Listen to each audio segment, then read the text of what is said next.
నమస్తే, welcome to ఎస్వీటీవీ. YSRCP అభ్యర్థులు గెలుస్తున్నారన్న సంకేతాలు వెళ్లడంతో పల్నాడులో టీడీపీ నేతలు కవ్వింపు చర్యలతో అరాచకాలకు తెగబడ్డారు.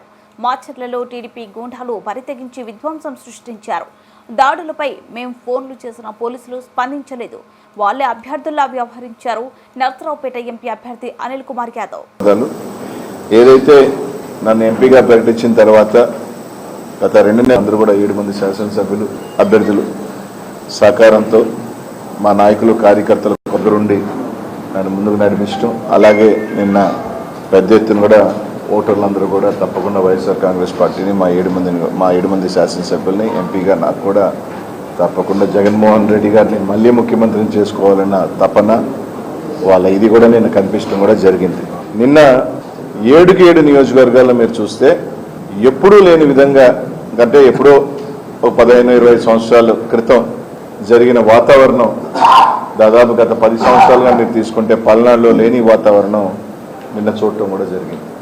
నిన్న ఏదైతే ఏకపక్షంగా వైఎస్ఆర్ కాంగ్రెస్ పార్టీకి ప్రజలు మద్దతు తెలియజేస్తూ ఉన్నారు, మా శాసనసభ్యులు గెలుస్తూ ఉన్నారు నాకు సంకేతం వెళ్ళిన తర్వాత నిజంగా పోలీస్ని ప్రత్యేకంగా చెప్పుకోవాలి.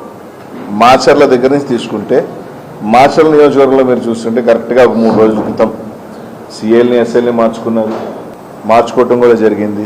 మార్చుకున్న దగ్గర నుంచి నిన్న మీరు చూడండి ప్రతి నియోజకవర్గంలో పోలింగ్ దాకా పోలింగ్ తర్వాత తెలుగుదేశం చేసిన అరాచకం అందరూ కూడా చూశారు.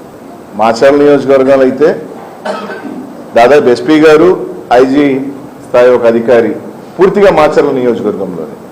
మా ఎస్పీ గారు మాచర్లకు ఎస్పీగా ఉన్నారా లేకపోతే పల్నాడుకి ఎస్పీగా ఉన్నారా అర్థం కాని పరిస్థితి. దాదాపు నిన్న 10 గంటల నుంచి పలానా ప్రాంతంలో సమస్య ఉందని ఫోన్ చేస్తామంటే ఎస్పీ గారు ఫోన్ ఎత్తరు. డిఎస్పీ గారు అయితే కంప్లీట్ పొద్దున 8 గంటల నుంచి ఫోన్లు ఎత్తే పనే లేదు. కలెక్టర్ గారు అప్పుడప్పుడు ఫోన్లు ఎత్తడం, ఆరాగురా స్పందించడం జరిగింది. ఈరోజు బాగా మీరు గమనిస్తే ఏదైతే తెలుగుదేశం పార్టీ గట్టిగా ఉన్న ప్రాంతాలలో అంతా అసలు పోలీసే లేదు. 3000 ఓట్లు ఉన్న దగ్గర ఒక్క police, single men. YSR Congress party గట్టిగా ఉన్న దగ్గరలా తీసుకుంటే ఒక బెటాలియన్ ఓట్లేయనీయకుండా తెలుగుదేశం పార్టీ వాళ్ళు రచ్చ చేస్తూ ఉంటే చెదరగొట్టే ప్రయత్నం. అక్కడ మాత్రం యథేచ్ఛగా మీరు ఓట్లు వేసుకోండి, ఫోన్ చేసి చెప్తే సార్ పంపిస్తాం సార్, మేము లేదు, ఫోన్లు ఎత్తే పనే లేదు. తెలుగుదేశం పార్టీ ఒకవేళ అధికారంలోకి వస్తే ఏ విధంగా ఉండబోతుందో అనేది కానీ ఒక సంకేతాల్లాగా ఇచ్చారు. అది వచ్చేది లేదు, పెట్టేది లేదు. తిరిగి వైఎస్ఆర్ కాంగ్రెస్ పార్టీ జగన్మోహన్ ముఖ్యమంత్రి అవుతున్నారు. మేము అధికారంలోకి రావట్లేదు అన్న అక్కస్సు. అదే నిన్న 100 ఊర్లు ఉన్న మాచర్లో తీసుకుంటే 2 గ్రామాలలో పూర్తిగా డిఎస్పీ పొద్దునే సాయంకాలం దాకా 2 డిఎస్పీలు వేశారు 2 గ్రామాలలో. అదే ఒక మండలానికి సంబంధించి కనీసం ఒక ఎస్ఐ స్థాయి అధికారి కూడా తిరిగే పరిస్థితులు లేవు. ఎక్కడైనా ఒక మండలాన్ని డిఎస్పీని పెట్టి పర్యవేక్షణ చేస్తారు. కానీ ఒక 2 గ్రామాలు, సరే ఆ గ్రామాలు దూరమా 2 కిలోమీటర్ల దూరంలో ఉన్న 2 గ్రామాలలో గొడవలు కూడా లేవు. ఆ గ్రామాలలో అక్కడ మాత్రం కంప్లీట్గా 2 డిఎస్పీలు పెట్టారు. మండలానికి సంబంధించి మీరు తీసుకుంటే కనీసం ఒక మనిషి లేదు. ఎమ్మెల్యే కొడుకు మీద దెబ్బలు తగిలినాయి, ఎమ్మెల్యే గారికి గాయాలయ్యాయి. అక్కడికి వెళ్ళి పోలీసుకి ఫోన్ చేసే స్పందన లేదు.